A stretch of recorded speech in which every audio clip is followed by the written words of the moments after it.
I'm MP and I live in Makati City. Every weekday, I commute from my home to the office, which is in Makati as well. But just like how any other commuters would feel, commuting is such a daunting task. I usually spend more than 9 hours in the office because I'm such a hard-working employee.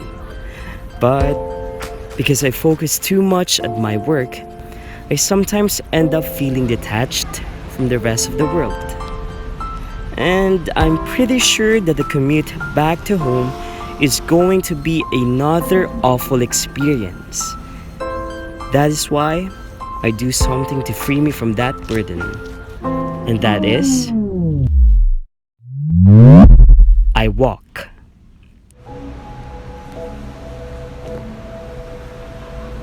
I know that walking can be tiring too, but this is an opportunity for me to reconnect to the outside world.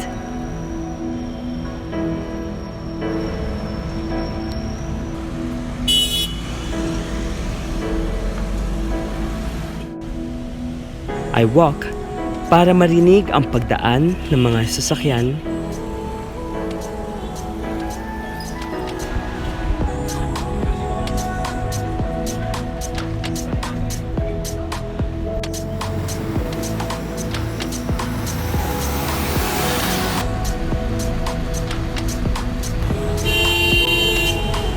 para makita ang mga taong papunta sa kani-kanilang paroroonan.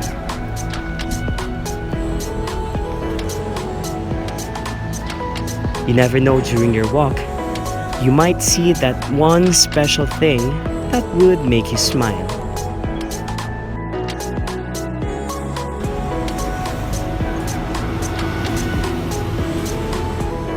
I walk para kumuha ng inspirasyon sa aking pagtahak ng susunod na araw.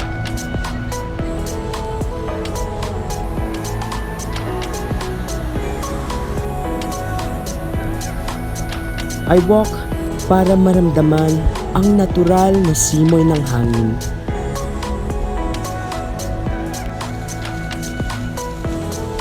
At magmuni-muni. Para ipaalala sa aking sarili na ang mundo ay hindi lang umiikot sa loob ng jeep, ng opisina, at ng aking isip.